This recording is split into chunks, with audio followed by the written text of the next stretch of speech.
Hi. Hey there, I'm Tony from the Marathon Mates. Way back in episode 10, we had Sarah Coltrona join us to talk about her marathon journey towards the then 6-star medal. On tonight's episode, Sarah's back to talk about her recent experiences at the Cape Town Marathon. Now, as you know, this year's version of the Cape Town Marathon didn't quite go to plan, and the marathon was cancelled just a few hours before the gun was fired. Now, Sarah's here to share her experience of the race, from the Expo to the feelings of race day morning and what transpired afterwards. Now, as we know, Cape Town is very close to obtaining the coveted 8th World Major Star, Marathon Star. So having Sarah join us will give us her experience and thoughts on whether the event is ready. Now, we love running, as you know, and we love sharing our adventures of running around the world. We are the only podcast with 4 7-star world marathon major runners. And tonight we are joined by another 7-star world major marathon runner. This is the Flying Runner podcast. Are you ready to run? So let's get into it. Sarah, welcome to the show. Thank you for having me back. All right. I've been really looking forward to checking in and catching up with you. We were sharing texts on the morning of Cape Town, and I was just so shattered for you. But of course, that was the same weekend of Amsterdam, or was it the weekend before? I'm just trying to remember. Yeah, it was the same weekend because you were scheduled to run probably 2 or 3 hours after. Yeah. Yeah. And so I had my own stuff to deal with, and but it must have been so disheartening. So we will get back to you. I just need to welcome in our co-hosts, and of course we've got Lucia, we've got the recently unemployed Lucia, Tara, and Tim. Guys, how is everything? Luch, let's start with you. How's your training? How's your week? You're just about to be free again. About to be free. I'm taking a break from work for a bit just so I can focus on some other things. But you would all be proud. On my longer run on Sunday, the intention was to do 10Ks. And as we know from previous training runs, I've stopped and I've gotten a milkshake or something else. I got my 10Ks done on Sunday. I was so proud of myself. I'm like, yes, I can do it. I don't have to stop for a coffee or for a milkshake mid-run. So I was well chuffed. Well done. That is awesome. Team Alice, how's your training been going? We didn't do any long runs on Sunday. We did park run Saturday at North Lakes Park Run. That was good. It was very, very hot. And Sunday morning we didn't do a long run. We actually had a sleep in, which was extremely weird to be in bed on a Sunday morning. But we went to a concert on Sunday afternoon, Sunday night, and it was like an 8-hour concert of multiple different bands. So we were just too busy partying it up there. Yeah. Burnt all of our calories lifting our arm to our mouth for the beer. Yeah. No, it's good. I guess overall, yeah, the weather's the problem at this time of year. So, you got to listen to your body. Parkrun, I think I did my quickest or one of my quickest 5K times for the year. So I didn't intend to go quick, and it just happened that way. So I started off slow and just happened to find my pace. So yeah, I was happy with that. But overall, we're pretty good. Excellent. Sarah, how's your running going at the moment? It's going well. I've got fresh legs, so I did a couple of coast runs. I did 16Ks on Saturday and then 10 yesterday. It was just really, really nice weather, so just making the most of it. Well, I had one run last week, and that was a midweek run with my son. We did not run on the weekend. Instead, we cooked a sausages all day at Bunnings and raised over $4,000 for Heart Kids. But it just ruined me. And even today, I'm still physically exhausted from it. So slaving over the grill from 11 o'clock through to 4 o'clock, it was not my ideal way to spend a day. However, we did it. But I can now, and Sharon, if you're listening, I will just reinforce I'm now retired from sausage chisels, right? So just to keep that out there. But Tony, you may be feeling that way because don't you have a milestone birthday in a couple of days' time? Which we won't talk about, but what I will talk about, right? So what we will talk about, and I'm going to put this out there because I find this really interesting. There's a lot of talk at the moment of people gearing up for their 2026 running events, and people are talking about coaches or coaching platforms, whether it's, Runner or there's Coopers, and there's a couple of different types, right?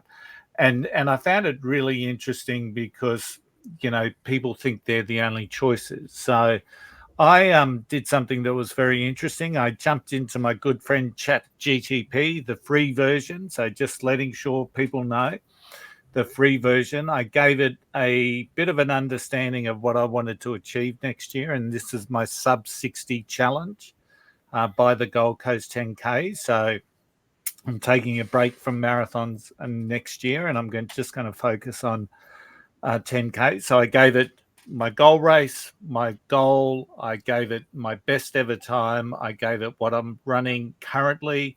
I told it when I wanted to do my long runs. I said I needed to do strength exercising with, hips and calves and core and all this sort of stuff. So I gave it a fair bit of information. And it has given me a plan that I am really, really excited about. So amazing, to be honest. So it gave me my strength workout, a stretch workout. It's given me multiple runs during the week. It's given me a Friday rest day every Friday, which is going to be a bit weird for me. But I'm just going to put this out there as a challenge to our listeners to jump onto ChatGPT and do something similar and just see what it spits out. It'd be interesting to see if everyone gets excited as what I did when I saw my training plan. So it's very, very interesting. Now, we know Tim and Tara probably don't need help from ChatGPT because they've got it down pat. And I think it would be a bit boring seeing a half marathon there every Sunday for Tim's training plan. But for those listeners that would like to give it a go, we'd love to hear. Well, I'd love to hear from you anyway on whether ChatGPT can actually draw you up the plan that you need to take on the goal race. So, Luch, are you up for the challenge? I'm going to give, because I wonder how it would determine, because my year next year could go one of two ways. I either do 2 marathons in a week in the States, or I do 3, works out to be about 3 weeks. I haven't decided on the third one yet. Yes. Okay. I think I'm going to give it a crack and see. The only disappointing thing, Luch, is it hasn't given me a pre-week. So I might have to ask it to add that in there. But, Hound Tony, did you put it in the requirements? Like when you said, this is my goal race, this is what I want, you had... No, I didn't. But I'm now in preparation.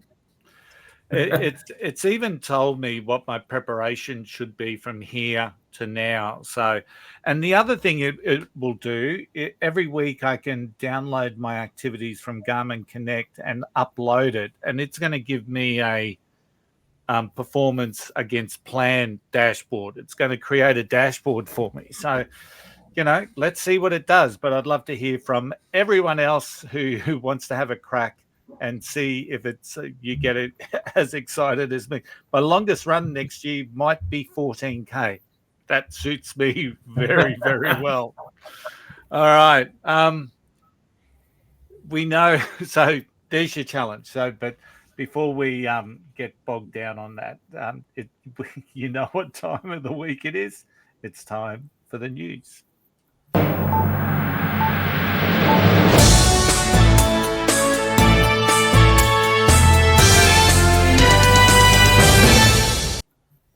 So, Tim, what's been happening around the world this week?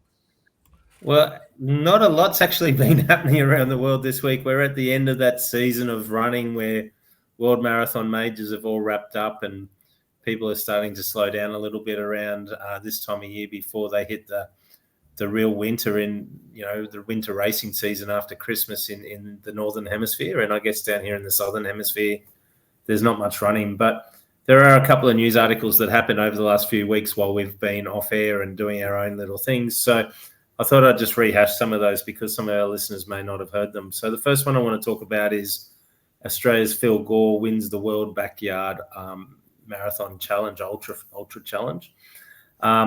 So recently they had in October the Backyard Ultra Challenge World Championships, and they're hosted by the inventor of the Backyard Ultra concept, Lazarus Lake. He hosted it in his backyard, essentially, which is in Bell Buckle, Tennessee, a great place. It is the original course, and it's got a long history. This event in Lazarus's backyard has been going for about 10 to 15 years, probably 15 years now. And as we all know, I've talked about it before, Phil Gore is the current world champion and world record holder, having run a total of 119 loops previously, or laps. And on this competition, he was up against the world's very best in the backyard ultras. And he was able to compete and win, lasting 114 laps of the 6.7 kilometre course. So remember, every hour on the hour, you have to start a new lap. Each lap is 6.7 kilometres. Why is it 6.7 kilometres? Because 6.7 kilometres times by 24 hours equals 100 miles. So every day equals 100 miles of running. So 114 laps at 6.7 kilometres equals 764 kilometres that he ran in 114 hours of running, which is just phenomenal. 764 kilometres. So it's been quite a grueling effort for him. He was able to achieve that goal. And I guess the thing that I get out of this is we will never, ever know how good Phil Gore actually is, because you only have to win. You only have to race one loop by yourself to be the winner. But he could have kept running at 114. As we know, he has the world record at 119. And even when he said 119, we still don't even know if he reached his limit then, because he was the last one standing. So I love this format, guys. I think it's a really awesome event. And I think Phil's done an awesome job of being able to demonstrate that he has the goods of being able to run these ultra backyard events. He somehow finds a way to be able to sleep and eat and fuel and not get too excited by the future and just staying in the moment. It's pretty phenomenal. But guys, what about you guys? Anyone interested in running for 114 hours non-stop for 764 kilometres? I think I'd need to sleep. I might pass on that. Yeah, not on your life. However, I saw Sarah being very adamant it was a no from her. I am tempted to start and do a lap, and then maybe do another lap, and then just stop. But are you known as an ultra marathon if you just start? I don't know. I think an ultra still means you've got to do more than 42 kilometres at least to be an ultra, but I don't know. It's a pretty awesome effort. And on that course, he's up against the world's best as well. So there are numerous athletes who actually got over 100 hours of running, which when you think about it, what's that, 3.5 days of running? It's just crazy. You've got to question what is 4.5 days. Yeah. You've got to question what is the limit, right? So we know what a marathon takes out of us when we run it and how much recovery is required after that. And then we've seen the likes of Ned Brockman and, Phil Gore just smash this concept of what they can do. What is the limit? It'd be, it's such a, I'll leave it to them. Yeah, well, I remember watching this event 7, 8, 9 years ago, and they were hitting 40 and 50. 2 days of running, and everyone was excited to see how wonderful that is. And now he's hitting sort of 4 or 5 days of running. It's just crazy. But anyway, that's that one. The other bit of news which I wanted to talk about, we touched on it a little bit last week, but wanted to just expand it a bit more. And this is involving Ruth Chepngetich, the current women's world record holder. She has been tested and suspended for 3 years for doping.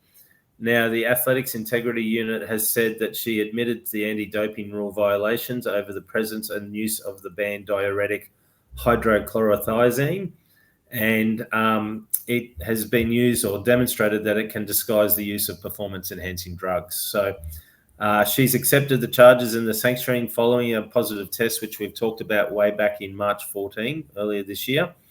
As we know, she broke the world record in Chicago last year when we were there, Tara, and she broke the world record by, almost 2 or 3 minutes at that stage. It was quite a distance that she set it from. So what the Athletics Integrity Unit and World Athletics have said is only any races in effect and records that come into effect post that positive drug test will be removed. And we now have a situation where, unfortunately, that world record will always have a little asterisk on the top of it. Was she on performance-enhancing drugs at the time? She was tested clean, obviously, at the time, and they obviously did all the right checks and balances. But it does always concern me when you hear athletes who, in competition are clean, but then get tested outside of competition and find that they're dirty. So I don't hope to ever see her back in the sport again. That's my personal take. Yes, 3 years, she can go do a time. She's done the crime, but I hope she never comes back. But my concern is this will always be an asterisk until somebody else can wipe that record off. And it could be 2, 3, 4, 5 years before that happens. It could be more. It could be 10 years, like a Paula Radcliffe situation. So I hope it gets wiped off sooner than later. But what do you guys reckon? I definitely agree with you. I think it's a shame. Well, I think it's a shame that the record will still stand, and 100% agree. Until someone breaks it, it's always going to have a dark cloud over it.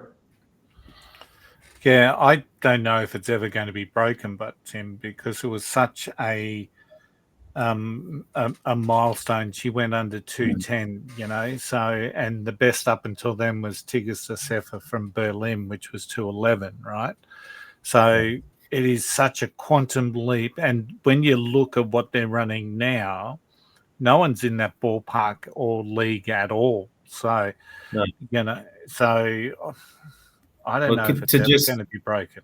Just best time is still a minute and a half or something quicker than the next fastest. So in reality, she's 3/4 of a kilometre in front of Tigges Sefer, and Tigges Sefer is another 1/2 kilometre in front of the next best. So you're talking about a time that's at least 1.5 kilometres in front of sort of 3rd and 4th and 5th best in the world. So it's going to take some time. Yes, it will. All right. And that's the news this week, guys. Awesome. Thank you, Tim.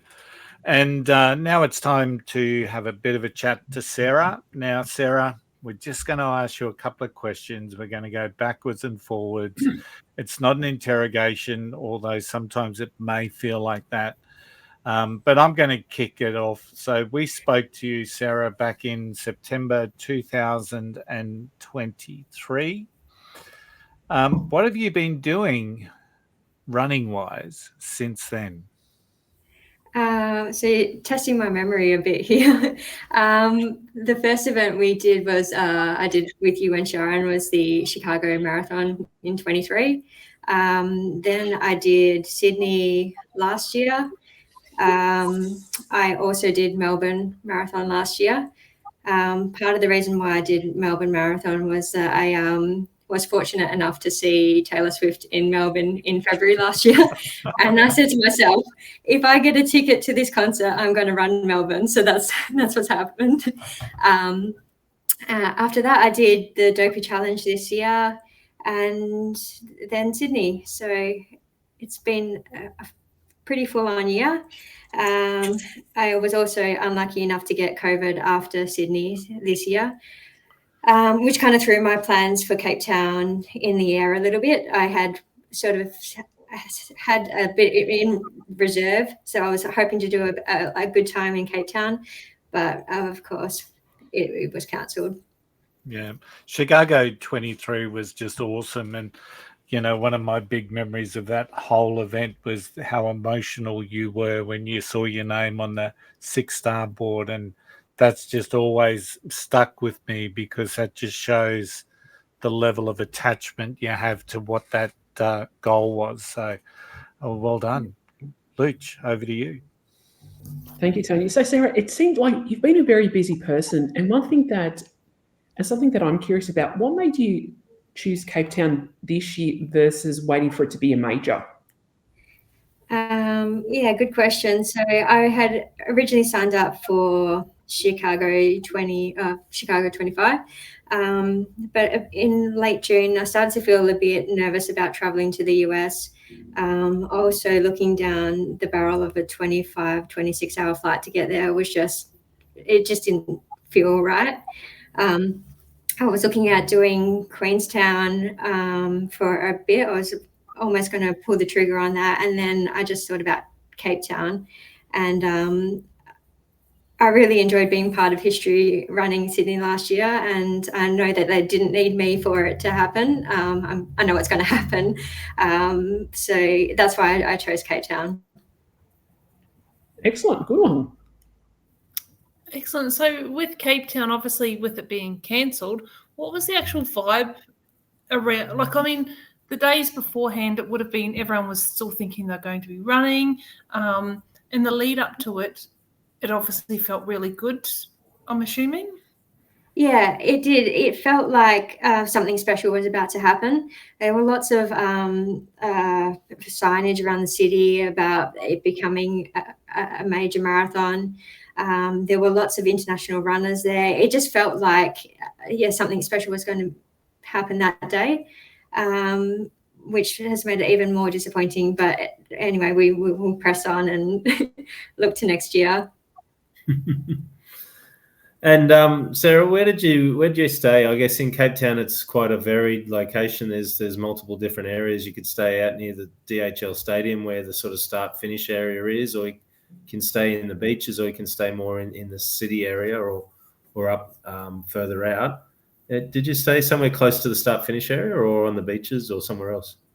Yeah, so I had signed up with Travelling Fit. This year was a bit different, so they partnered with Marathon Tours, and the hotel was on the waterfront. It's about a 10-minute walk to DHL Stadium, so it was close to that. And then the waterfront area has got lots of restaurants and shops, and everything was really close. Everything felt safe. There was plenty of people around. I was a bit nervous about that traveling on my own. But it was, completely fine, and just felt like any other marathon that I've been to. Yeah, Cape Town's got a bit of a reputation as potentially unsafe and a little bit dangerous. So I could imagine that there was some nervousness there from yourself. So it's good that you felt safe and that the large contingent of international runners were there as part of that, I guess. But I'm going to share a little bit. I'm going to ask a question about something that's a little bit closer to my heart and a little bit closer to Lucia's, and that's the Expo, right? We all, Luch and I love a good Expo, right? So how was the Expo at Cape Town? It was pretty awesome. I'm not gonna lie. It had a similar feel to Sydney Expo last in 24. I do think the bid pickup was a little bit easier at Cape Town. I think it was streamlined a little bit better. It was arranged by the corral starting letters rather than your surname. I didn't read the race instructions, and I went under C, lined up, and they said, "Oh, you need to go to a different station." But yeah, they were completely helpful with that and sorting me out.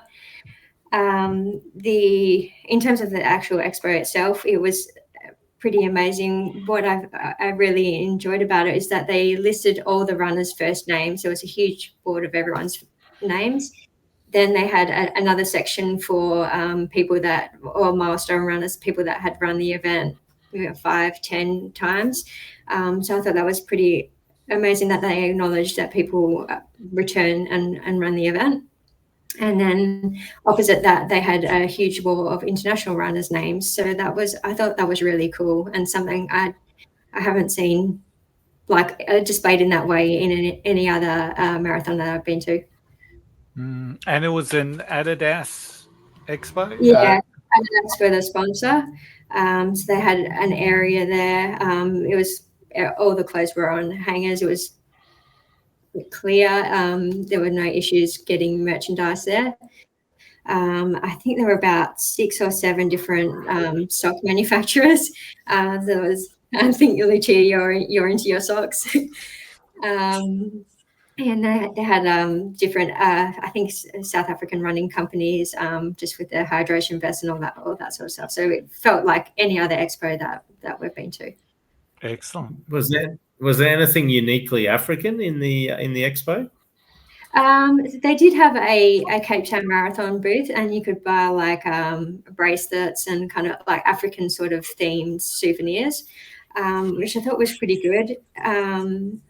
I think there's an opportunity there for like there's coffee mugs or like pint glasses. There's ways that they can expand that. I think Sydney can sort of do the same thing, because it's nice to have an event shirt, but it's also nice to have like another piece of merchandise that you can display around your home. Yeah, no, and that's what I think. I like to see that when I go overseas, is something that's unique to that place or that country, whether it's some running gear or, as you say, some tourist type stuff or whatever. It's always handy for an expo to have those sort of items there, I think. And do they have any roofing solutions, like options to do your hair, makeup? Because that seems to be a trend at some of the expos we've been to. Yeah, there were none of those exhibitors. Couldn't join the US Navy SEALs or anything like that, or the Air Force or anything like that. No. That's not a true expo then. Well, as we know, I do love a good expo.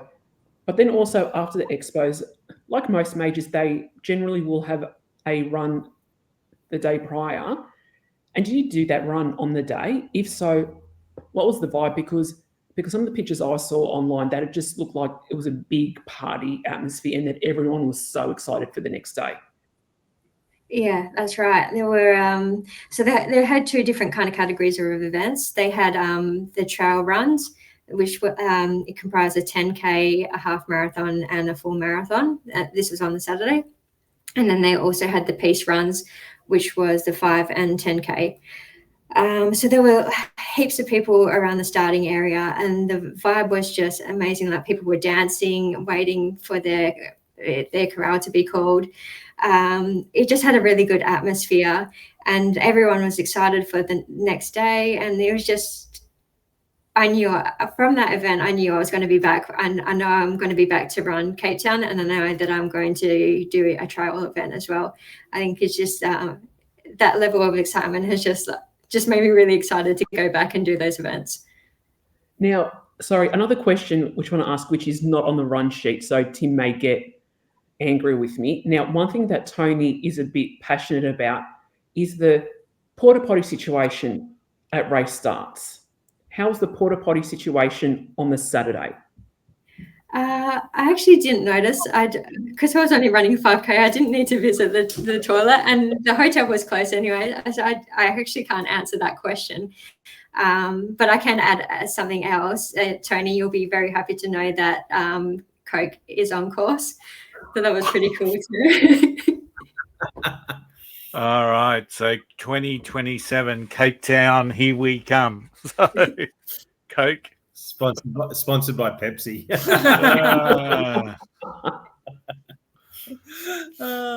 So Sarah, with the winds picking up on the Saturday night, did you ever think that there was ever going to be a problem? Because the organisers cancelled this at 4:30 on the Sunday morning.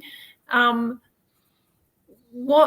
was the morning of the event. So what was your initial reaction when you found out about it? And whereabouts were you? Were you still in your hotel room, or had you already started walking down to the start? Or yeah, so I had noticed a bit of the windows were rattling overnight, and I actually had thought it was rain, but I didn't think anything of it. You just roll over and you go back to sleep.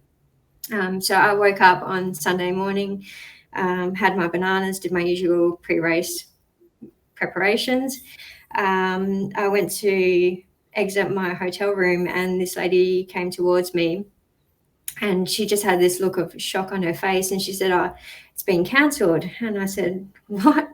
And she said, "Yeah, there's a message on the WhatsApp, because the Cape Town Marathon have a lot of their communications through WhatsApp."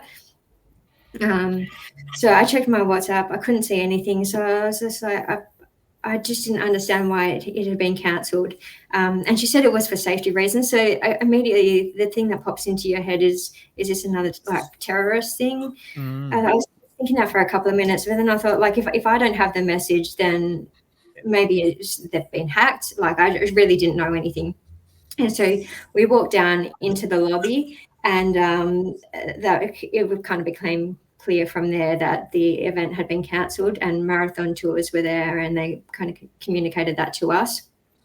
I went outside and had a look at the weather, and it was the winds were quite strong. And at this point, we still didn't know why it had been cancelled. It was just for weather. So it was a bit strange, and it was also disheartening that there were girls crying in the lobby. The Marathon Tours were going to escort us to the start line. I was supposed to start on the beach road. There were 2 different start areas this year.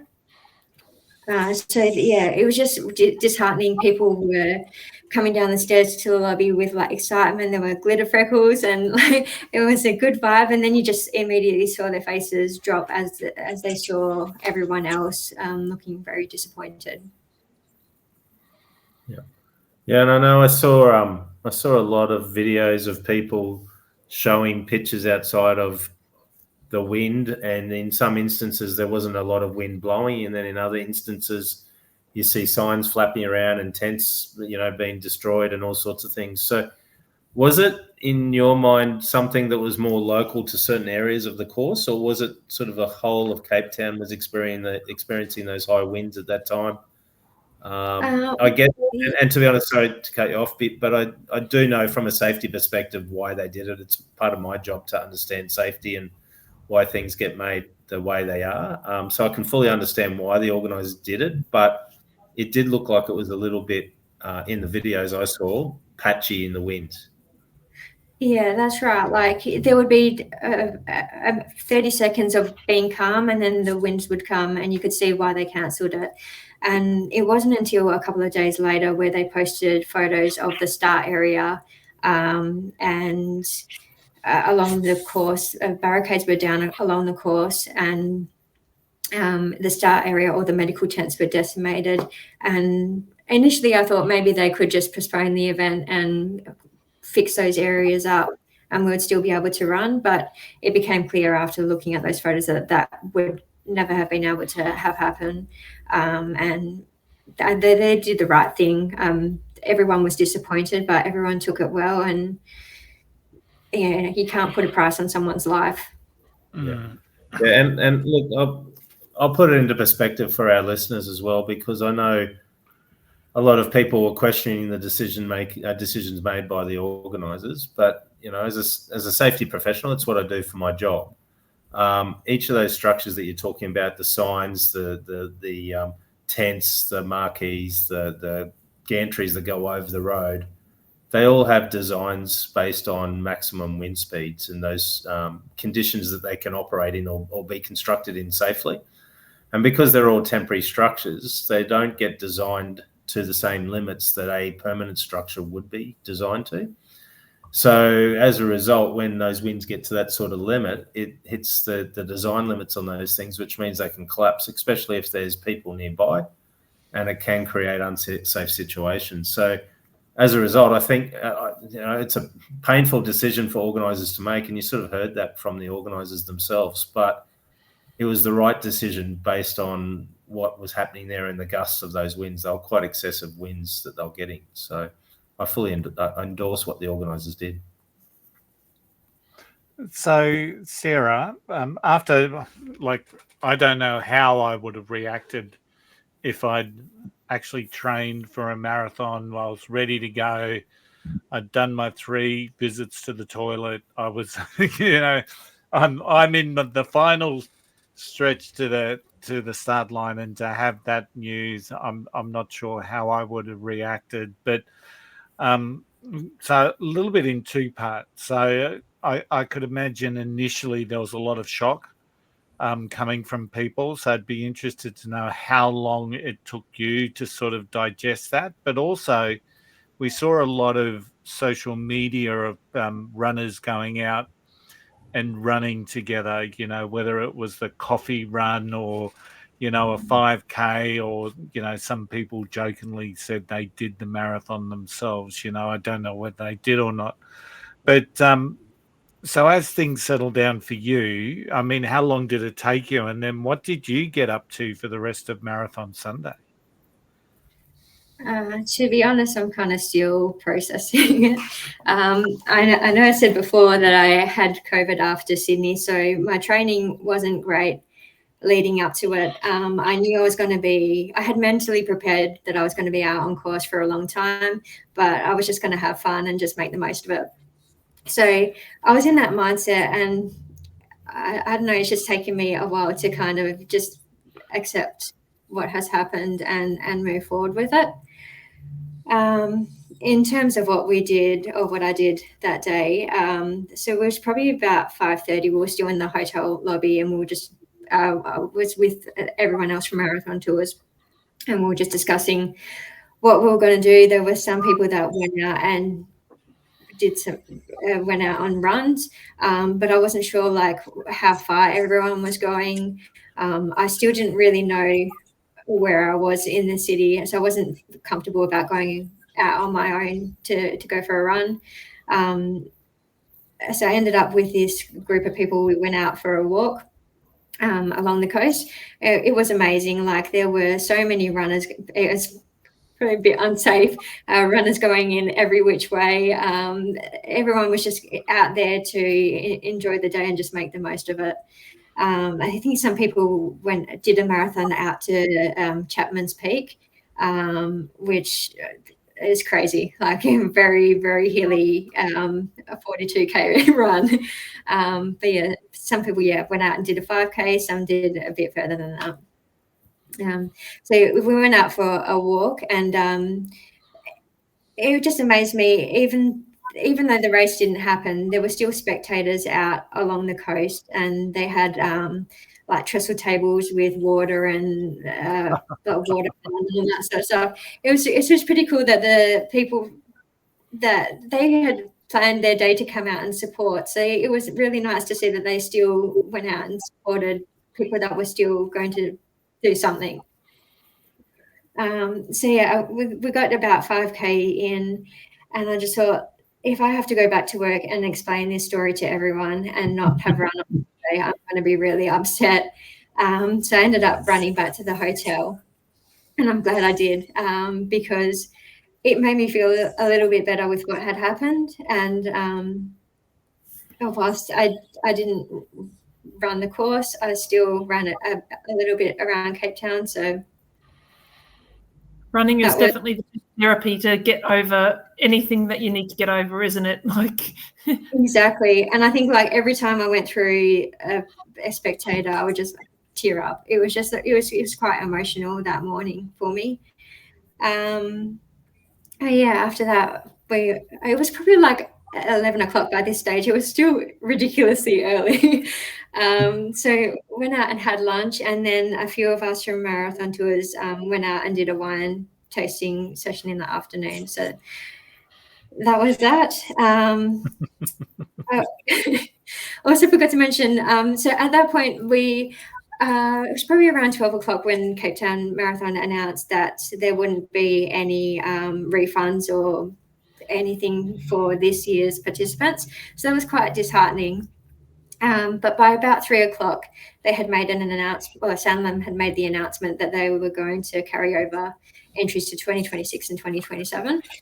So that was actually a good way to end the day. Like, it didn't go to plan, but at least it made us feel a bit better that something's going to some sort of good is going to come out of it. Absolutely. I think I would have been on the terps for breakfast, so on the drink. So to help get through that. So I reckon if places were open, a few people would have been doing it. And Sarah, and you mentioned that the sponsor, hopefully I say it right, San Lam, are giving free entries to people in either 26 or 27. Yes. And you also mentioned earlier that you would definitely go back. When's your intention to go back? Will you do it next year or wait till it's a major in 27? So it's an easy question to answer. I went for a walk on Monday before I flew home, and I just made the decision that I'd be back in 2026 if I could get the time off work. That's happened. I submitted my leave form as soon as I got back. It's been approved, so I'll be back next year. And is there a reason why you're choosing 26 over 27? It's still for the same reasons. So I want to help her get across the line. I think they made the announcement last week or maybe the week before about awarding provisional stars. I'm not too keen on that for the masses. I'm okay with that for for the age group runners, but it doesn't sit well with me to get a provisional star next year. So another part of my plan is to get my 9th star medal in Cape Town. So I'll do next year. I won't. I won't flag it that I'm a 7-star runner. I'll just do it, and then I'll come back and get my 9 star. Excellent. Awesome. Yeah, I can understand where you're coming from for that point of view, definitely, where you want to do it when it is actually a proper major rather than as a provisional star. So you flew home on the Monday after, so that would have been the next day straight after the marathon if you were running the marathon. Did you do any sort of sightseeing or tours or anything beforehand or anything interesting? On the Friday, I did a day trip out to Aquila Reserve. It was really well organised. They picked us up and dropped me back at the hotel. So it's convenient. I didn't have to worry about walking while it was still kind of dusk. The safari, the drive out to the Aquila Reserve probably took an hour and a half or so. But it was just a very scenic drive out there. I reckon there's about 40 Ks of vineyards on both sides of the roads. I was amazed. Like I've seen vineyards in Italy and down south in our wine region, but it was just incredible. It's massive. So it's a very scenic drive out there. That's down towards the Stellenbosch area, isn't it? Is that right? Yeah, correct. Yes. Yeah. So in the morning we did a vehicle safari. It wasn't so great. There were lots of people in the vehicle, so whenever you stopped to see an animal, everyone just jumped out of their seat and was taking photos. So didn't really get to see much. But in the afternoon, I opted to do a horseback safari, and it was the only time my Theragun got a workout afterwards. I came off that horse as sore as anything. But it was really cool. We got to get up close. There was a baby rhino. We got to see a little bit better. Baby giraffe. It was amazing. Excellent. And I guess last one, you've mentioned you're going back next year, but what is next? Is that the next marathon or next running event you're doing, or are there more on the horizon for you, Sarah? Cape Town is it for me next year. I had entered the Berlin ballots. This was before all this has happened. So if I'm lucky enough to get a Berlin entry, I'm just going to have to roll that one over. It's not good timing for me next year to do anything. I'm moving house next year, so I just want to do Cape Town and then just settle into the new house and then take it from there. Yeah, I understand. Excellent. Sarah, last time you were on, you were one of the very first people we did the Fast 6. So it needs now the Fast 7 because, as you know, there are 7 world majors, and of which you have run them all as well. I remember your answers from last time, so I'm intrigued to see if any of this changes. Okay, are you ready? Okay. All right. Podcast or music? Music. Best running advice ever given to you? Just keep going. What advice would you give to someone starting out? Research a good pair of running shoes. There. Okay. Uphill or downhill? This is going to change. I think I said downhill last time. I'm going uphill this time. Yay! Gels or blocks? Gels. Okay. Favorite shoes to run in? Still the Endorphin Speed for my daily trainer, and for race day, it's the Endorphin Elite. Okay. We'll talk offline about those. I hear so much about them and the foam that's in them. It'd be interesting to get your viewpoint on it. So, and what is one word, Sarah, that you would use to describe your running journey to date?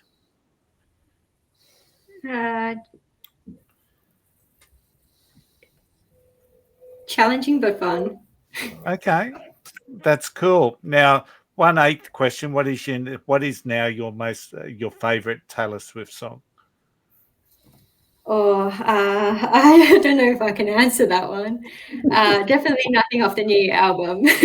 Oh, truly, Not nothing. even Yeah. a failure. Yeah. No, Lucia would probably be able to answer that question for you because she knows Taylor Swift songs almost as good as you, I reckon. So what's your favourite, Luch? Oh, it's the one that she goes, like one of the lines, it's never enough. Oh, I'm really bad with song titles. I can sing until the cows come home, as they say, but don't ask me to name songs. Shocking habit. All right, It's Sarah, just never enough. It's just never enough, Lucia. Is that a Taylor Swift pun? Okay, good. Just so that I know. Okay.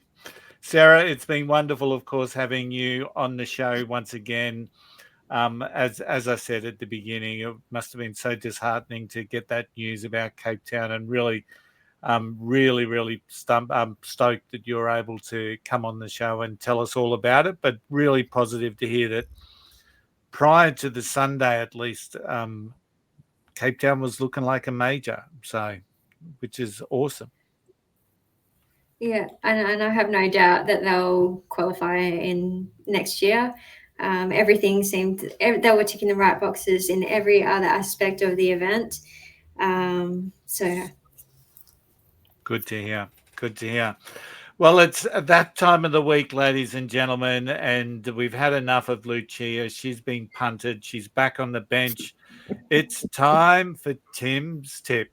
Tim says lace up tight, real snug. Feel the ground like a friendly hug. Run past worries, leave them behind. Chase the wind, see what you find. Tim's tip, just keep your pace. No need to win, no need to race. Feel the earth, feel the sky. Tim's tip says just give it a try. So, Tim, what's your tip for the week? Thanks, Tony. So my tip is very closely aligned with Sarah. So like running a race, things don't always go to plan when you're traveling, especially if you're traveling overseas for running races. I know Tony, Tara, myself, we all had the same issue when it came to Tokyo Marathon back in 2020. It wasn't on the morning of the event, but on a week beforehand, we all got messaged to say that it's been cancelled because COVID was happening. So we'd done all the training, we'd got there, we've got our bags packed, ready to go, and had to put it all on hold. So things just happen. It's one of the things that happens with this great sport that we do, where we're running outside. You're always going to have some environmental conditions or some other conditions that get thrown into the mix. And you can either choose to let it bring you down, or you can choose to move forward. And it looks like, Sarah, you actually chose to move forward, and it took you a day or so, and you were able to pivot and come up with a solution for next year. And it's very much like running a marathon, right? You always got to find a way. During a marathon, things are not always going to go to plan, but you got to pivot and find a way to get through whatever it is you're dealing with at that moment. And that's my sort of thoughts for this, is you got to pivot when things don't go to plan. When a race gets cancelled, or you lose your luggage, or your hotel room is cancelled at the last minute, things are going to happen, and you can either choose to let it bring you down, or you can choose to keep moving forward. So I guess my tip this week is, when things happen when you're traveling, which it's inevitably going to happen, use it like a marathon experience. Keep moving forward. Keep looking for that solution. Keep pivoting till you find the right way to get through it. Don't dwell too much on the past. It happens. And the last little bit of advice is, there are some travel insurers out there who will insure you against loss of an event if an event is cancelled at the last minute. So it is worthwhile just checking some of your travel insurance policies if you are covered as well. And that's my tip. Thank you, Tim. So this episode's just about to end, but before we do, Tara, what's on next week? Excellent. Thanks, Tony. So next week we're going to be joined by our good friend Sharon Dorwood. She was meant to have been on last week. Unfortunately, just due to some family commitments, she wasn't. So she's going to be on next week for us. Tim, Lucia, and myself, we actually met Sharon originally in the 2019 Dopey Challenge. It was her very first marathon then. So it was a very exciting time for Sharon to be running such an important event as well. And I don't think any marathon's probably ever compared to it. She's done some majors now, and she is on her star journey, hopefully. But she's recently run the Berlin Marathon. She was with us in Chicago for the Chicago Marathon. And Sharon's a bit of another version of us. She just loves to run for fun.